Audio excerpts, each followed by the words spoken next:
আসসালামু আলাইকুম। আমার সাথে যে বৃদ্ধ দুইটার ফটো দেখলেন, তার মাঝখানে যেটা একটু খায় তরুণ, সে হচ্ছে মূলত আমার বন্ধু বলা চলে। সে আমাকে বন্ধু বলে, তোমোদাচি বলে সম্বোধন করে।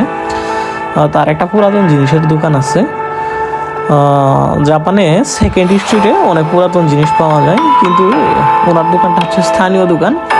এই জায়গায় সেকেন্ড স্ট্রিটের থেকেও অত্যন্ত কম দামে পাওয়া যায়।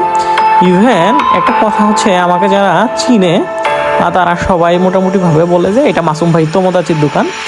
এটা বলার একটা কারণ হচ্ছে, জাপানিজরা আসলে যাদের একটু ভালোবাসে, স্নেহ করে, এটা আসলে অসম্ভব সুন্দর। আমাদের বিদেশিদের জাপানের মাটিতে এইটা একটা অত্যন্ত শান্তির বিষয়, টিকে থাকার বিষয়। উনি মূলত কেন আমাকে এতটা ভালোবাসে আমার জানা নেই। অনেক ফ্রেন্ডই আমার আছে, তাদের মাঝখান থেকে উনি আমাকে যথেষ্ট বেশি ভালোবাসে। এটার একটা প্রমাণ হচ্ছে, গত জানুয়ারি মাসে দুইজন ভাই জাপানের সেন্ডাই সিটিতে আসে।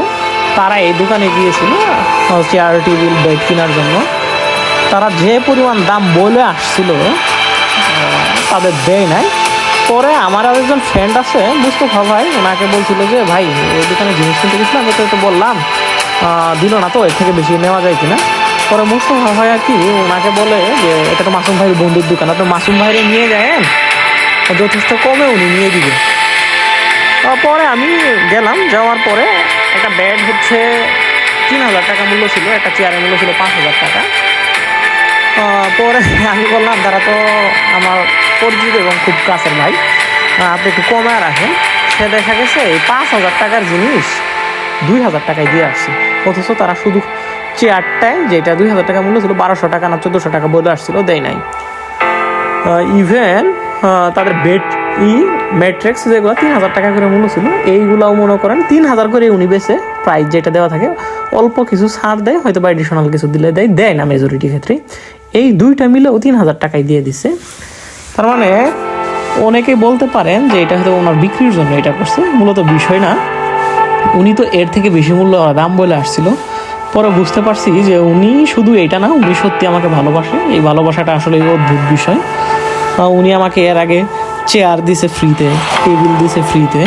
বিষয়গুলো আসলে অনুপ্রাণিত করে বিদেশিদের কাছ থেকে ভালোবাসা পেয়ে।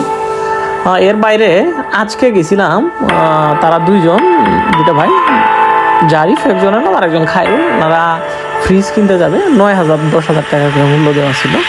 পরে আমাকে কল দেওয়ার পর আমি ফ্রি ছিলাম, আমি গেছিলাম।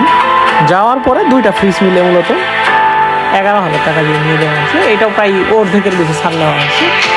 উনি মোটামুটি বুঝাইতেছিল যে এটা দেওয়া একটু টাইম কঠিন।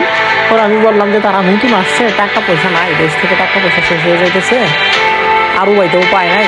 পরে উনি ঠিক আছে তাই যদি উনি দিয়ে দিচ্ছে মূলত। কারণ হচ্ছে ওনার বিষয়টা একটু কঠিন হয়, কারণ জাপানে পরিষ্কার করার খরচাটা অনেক বেশি। এই কারণে উনি এটা বলতেছিল।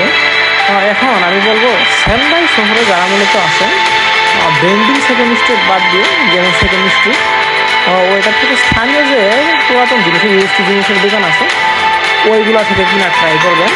কারণ এটা হচ্ছে স্থানীয় জাপানিদের একটা দোকান। এটাতে অনেক কমে পাওয়া যায়, এবং কারোর সাথে যদি তাদের সম্পর্ক ভালো থাকে, যথেষ্ট কম ছাড়ে পাওয়া যায়। যারা সেন্ডাইতে আসবেন বিশেষ করে, তারা এই মিয়াগিনি ওয়ার্ডে ইচোমাচিতে এই দোকানে আসতে পারেন। ওনার কাছ থেকে মূলত যথেষ্ট ছাড় নেওয়া যায়। ইভেন যদি আমি ফ্রি থাকি, আমার সাথে পরিচিত যারা আছেন, আসলে যোগাযোগ করবেন অবশ্যই। আমি আপনাদের সাথে এই দোকানে যাবো। আমার জায়গা থেকে যেহেতু উনি আমাকে ছাড় দেয়, আমার স্বদেশী লোককে আমি কেন এই উপকার নিয়ে দিব না, আমি অবশ্যই নিয়ে দিব। উনি মানুষ হিসেবেও যথেষ্ট জেন্টলম্যান এবং যথেষ্ট ভদ্র। ধন্যবাদ। আসসালামু আলাইকুম।